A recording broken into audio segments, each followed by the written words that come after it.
Bonjour les amis, c'est aujourd'hui le 9e épisode de la Revue du 13.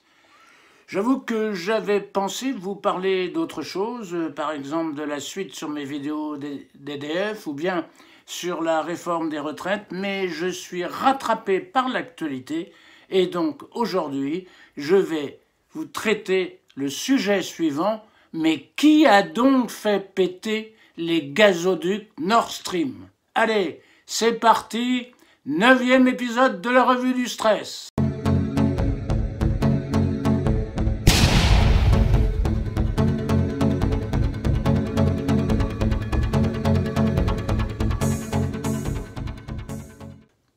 Vous savez, Seymour Hersh, le célèbre journaliste qui a eu en 1970 un prix Pulitzer, eh bien, il vient de publier sur son blog un article qui a mis le feu aux poudres.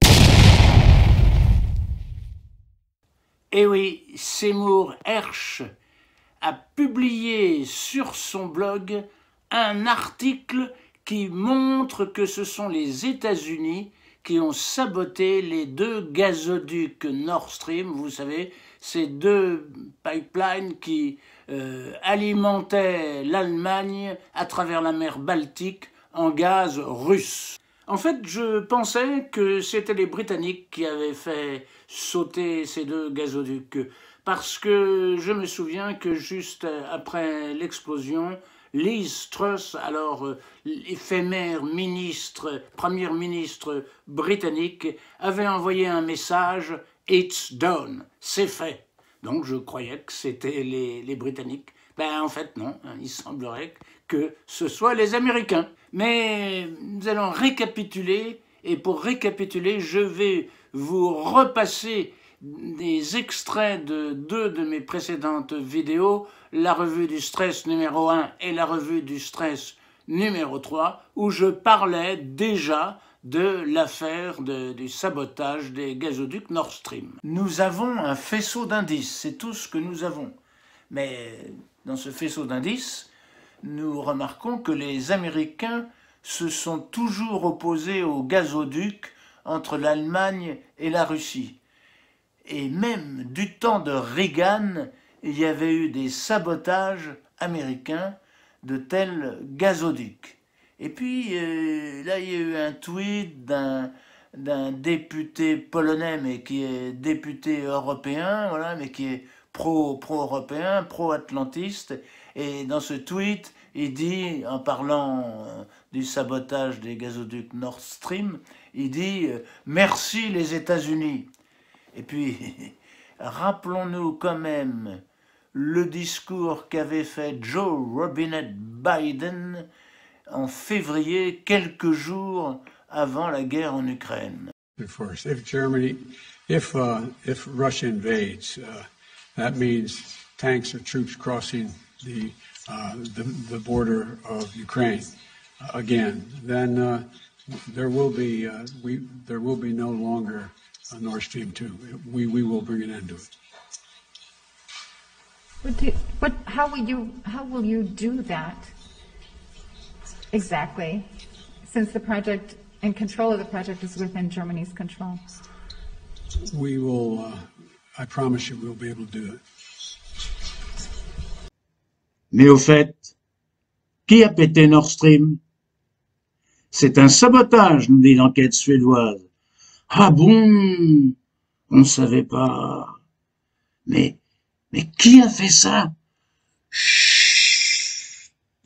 Donc, Hersh, sur son blog, le 8 février dernier, a publié donc un article qui montre, un article très sourcé, qui montre en fait que ce sont les États-Unis qui ont effectivement saboté ces deux gazoducs. On trouvera la traduction de cet article sur le site du Courrier des Stratèges ou bien sur celui du Cri du Peuple. Et vous allez voir que cet article est très détaillé. Il donne vraiment beaucoup de détails. Les liens sont dans la description, tout en bas. Voilà, alors vous lirez dans cet article, vous apprendrez dans cet article qu'en fait, les Américains ont profité de manœuvres de l'OTAN au mois de juin dans la mer Baltique pour déposer par des plongeurs, pour faire déposer par des plongeurs des explosifs sur les gazoducs, et 3 mois plus tard, en septembre, ils l'ont fait exploser, ces explosifs, comme leur nom l'indique, et les ont fait exploser à distance. La presse anglo-saxonne, le Times en tête, mais pas seulement, s'est fait effectivement l'écho de cet article, mais pas seulement la presse anglo-saxonne, il y a aussi la presse allemande et même la presse marocaine.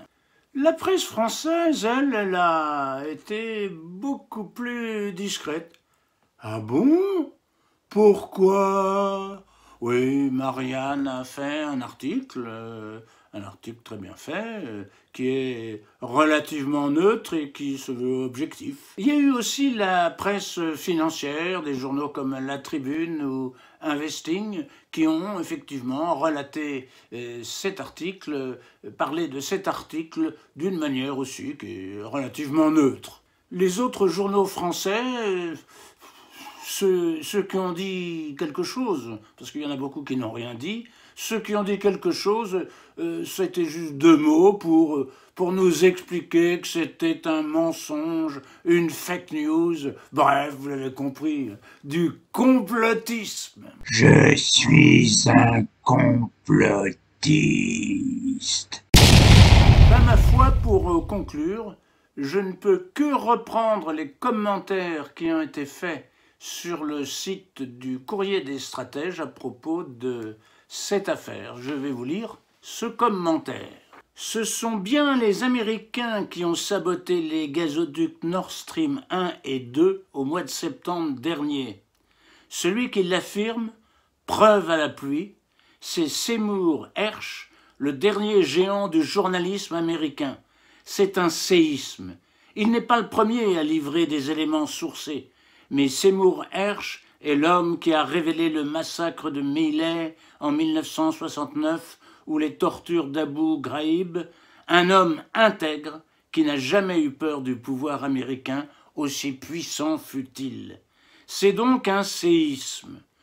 Le pouvoir américain, les médias occidentaux vont protester, tempêter, crier au fou, mais ils ne pourront rien contre ce simple constat. Les États-Unis d'Amérique étaient prêts à tout pour détruire un des vecteurs de la prospérité et de l'indépendance de l'Europe. Bien sûr, il faut prendre tout ça avec prudence. Il n'y a pas de preuve absolue. La source de Seymour Hersh était anonyme, comme toutes les sources, tous les journalistes protègent leurs sources, mais enfin, elle était anonyme. Voilà, alors on n'a pas la preuve absolue, que ce sont vraiment les Américains qui ont fait péter Nord Stream. On n'a pas cette preuve absolue. Mais enfin, comme je disais avant, il y a quand même un faisceau d'indices qui nous amène à le penser. Voilà, ça fait une couche de plus dans le faisceau d'indices. D'autant plus que dans le journal allemand Anti-Spiegel, il y a un journaliste, Thomas Repper, je crois, qui avait reçu des nouvelles d'un lanceur d'alerte. Ce lanceur d'alerte l'avait prévenu au mois d'octobre, donc avant l'article de Hersh, l'avait prévenu que, à son avis, c'était bien les Américains, les plongeurs américains qui avaient déposé les explosifs, parce que lui-même, il participait dans la mer Baltique aux manœuvres de l'OTAN et il avait repéré des choses suspectes. À l'époque, le journaliste allemand n'avait pas voulu publier ce fait parce qu'il n'était pas certain de l'authenticité absolue. Mais depuis l'article de Seymour Hersh, il constate que ça concorde tout à fait avec ce que dit Seymour Hersh. Donc ça fait une couche de plus, une couche sérieuse dans les faisceaux d'indices. Voilà. Bon, mais bien sûr, non, tout ça c'est faux. c'est faux. On nous l'a dit depuis le début. Ben, ce sont les Russes qui ont fait sauter Nord Stream, évidemment. Vous savez, les Russes, ils sont masochistes. Hein. Ils avaient bombardé la centrale de Zaporijjia qu'ils détenaient, voilà, qu'ils détiennent toujours d'ailleurs. Voilà, ils se bombardent eux-mêmes. Alors bon, ben, il n'y a pas de raison. Pourquoi ils n'auraient pas fait sauter leur propre gazoduc? Après tout, c'est eux qui sont quasiment les propriétaires de ces gazoducs. Voilà. Bon, alors tous ceux qui nous disent que c'est les Américains, c'est des mensonges, c'est des fake news, c'est du complotisme. Je suis un complotiste. Bon, ben, je crois que je vous ai tout dit, hein. Bon, je peux rien dire de plus. Vous avez tous les éléments, vous avez dans la description les liens sur tous les articles dont j'ai parlé, et même d'autres, voilà. Donc, à vous de vous faire votre opinion, voilà. Bon. Alors maintenant, ben, je pense qu'on va juste rigoler un tout petit peu, un tout petit coup dans la continuité de ce qu'on vient de dire. Voilà, on va faire un tout petit cancan et polémique. Allez, c'est parti.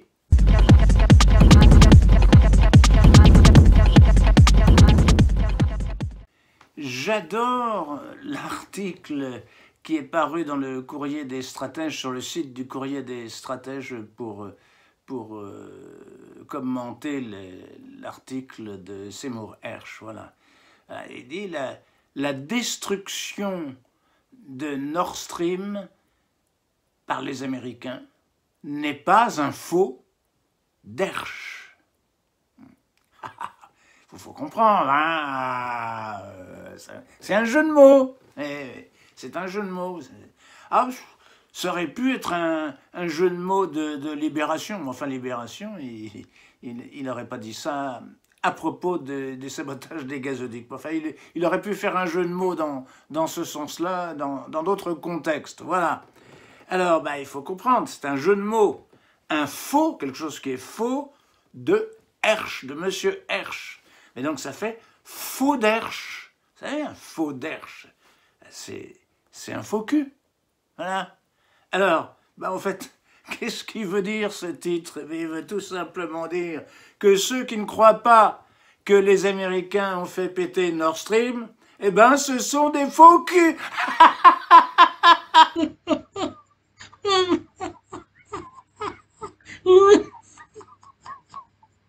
Et ben voilà, la vidéo est terminée. C'est fini pour aujourd'hui. Et j'espère que vous avez aimé cette vidéo. En tout cas, si vous voulez être tenu au courant des prochains épisodes, n'oubliez pas de vous abonner et de cliquer sur la petite cloche. Et puis, allez, un petit pouce bleu. Ça nous fera du bien. Voilà. Merci les amis. Portez-vous bien. Merci d'avoir suivi cette vidéo. Si vous l'avez aimé, merci de cliquer sur le petit pouce en l'air afin de nous aider pour le référencement. N'hésitez pas à mettre un commentaire pour réagir. Cela nous aide. Si vous voulez être tenu au courant des prochaines revues du stress, abonnez-vous et cliquez sur la cloche. C'est gratuit. À bientôt, portez-vous bien.